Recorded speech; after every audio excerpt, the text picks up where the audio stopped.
she says, holding up her ID, and my father was a sergeant. How will you stop me crossing? But they were Venezuelans too, and also knew its collapse, its hunger, and here, the heat and thirst. The water you're drinking, she says, it's Colombian because your president doesn't give you any. Bring him out here to us. I eat or drink soda whenever I want here, he says, but the hardest pain is how my grandfather died because he didn't have medicine. For a brief moment, the anger dissipated. The police lowered their shields, talked calmly. But down the road, the promised aid convoy arrived in a huge crowd, intent on pushing through. Tension mounting here, the shields have gone back up again, and the protesters are recommending people start to move back. This was why. A slow march of opposition protesters. Peaceful in as far as they would not take no for an answer. It fast collapsed into tear gas. The day's lofty goals soon lost in a routine exchange of hatred. You have to wonder about what the truth is down there, huh? Well, you should just know a little bit of history, I guess. Good morning. My name's Roger Waters. I'm in Europe. Today is a day of action. It's the 23rd of February 2019. There is a story here. It's about Venezuela. In 1998, after the Venezuelan people democratically elected a socialist government, the government nationalized the oil industry. That is maybe where this story starts. This did not go down well in the corridors of power. So 4 years later, aided and abetted by the US government, there was an attempted coup to remove Hugo Chavez, who was the president of the country then. The coup failed. It lasted bare 2 days. There was an enormous uprising of protest from the people of Venezuela in the streets who demanded the return of their president. So he was reinstated after 2 days. All right. That was in 2002. So what to do next? Well, what the United States did was Obama declared that Venezuela was a strategic threat to the United States, and they imposed economic sanctions and a blockade through banking systems of the country. 16 years later, those illegal and draconian sanctions have borne the fruit that the US required them to bear. They wanted to foment dissent in the country by destroying the economy and by encouraging inflation. And they have achieved that end. There is dissent, without question, in Venezuela. People are leaving Venezuela. Life is hard in Venezuela, particularly for poor people. It's mainly because of the inflation. It's a lie that there's no food. That's just wrong. There's tons of food, but it's too expensive for people to buy. So they're having another go at a coup right now. They groomed a puppet. His name's Guaido, something like that. And they've been grooming him for 10 years. This is very well documented. So now he is meeting with his puppet masters who are on the other end of a bridge in the neighboring country of Colombia, with a big line of C-130 American military transport planes, pretending that they are coming as saviors to save Venezuela from a crisis created by the current government. This is absolute nonsense, of course. It is an absolute charade in order for them to achieve what they tried to achieve in 2002 and failed, regime change. Because that government back in 1998 did something unthinkable to an American administration. It took the revenue from the oil industry and distributed it to all the Venezuelan people in social programs, even the poor people. Horror, horror, horror. giving money to poor people. Why? Anyway, I'm not digressing because this is the main thrust of why I'm speaking to you today. But I'm running out of time. I'm told I have to get on with it, so we'll get on with it. I have a message for the puppet and for his masters from Washington, D.C. Hands off Venezuela. What you are doing is immoral and illegal. We support you, people of Venezuela, millions of us, all over the world, millions, despite what you might read in the newspapers. We love you. We wish you well.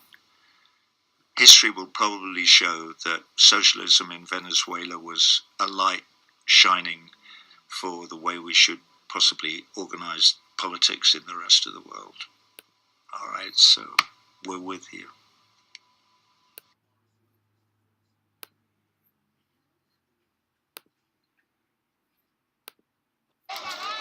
Rocks against rubber bullets and rocks thrown back.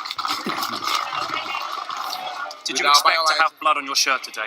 This is the other guy with a shot. Did you expect that to happen today? It's the blood of the Venezuela people. It's the blood of the freedom. And as they lost up on the bridge, the protesters took their fight underneath.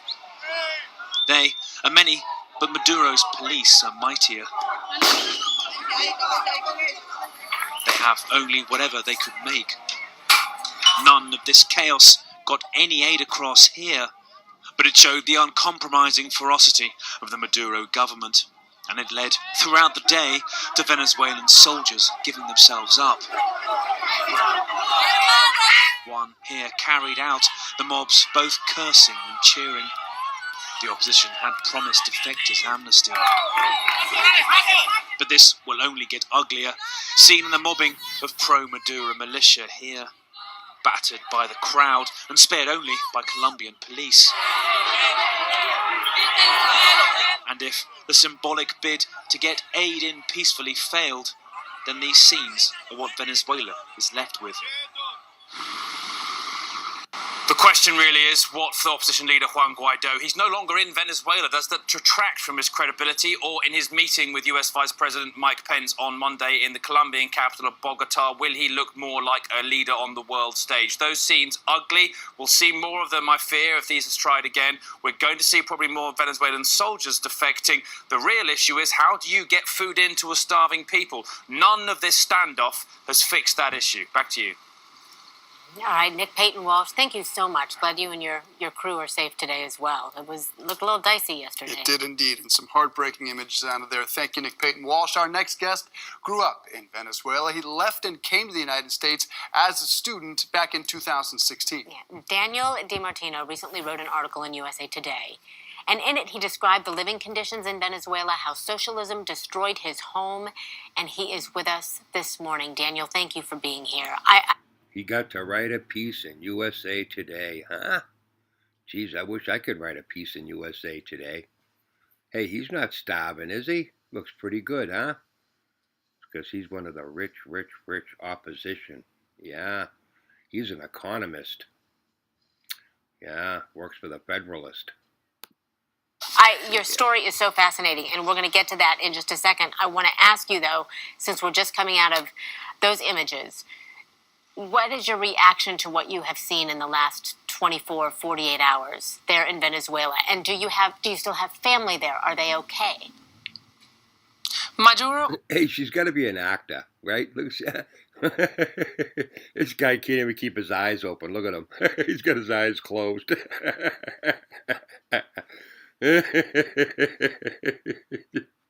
Oh, this is too much. What is the truth? What's really going on, right? We're sure not going to be told what the truth is. Maduro has shown in the last 24 hours that he's willing to starve his people, to starve my people, to cling in power. And this has just shown and proven the theory that most Venezuelans had, that this regime will only get out of power with force, the use of international... We have to use the force, you know. Right now, I know that they are in the hospitals and they taking the babies out the incubators and they flinging them on the floor. It's unbelievable. I know you've never heard a story like this before, but babies all over the floor, ripped right out of the incubators. Are you suggesting U.S. military force? Is that what you'd like to see here? Yes, because we don't want to die. We want Americans to come here and die for us. Come on now. That is your job, is it not? Huh?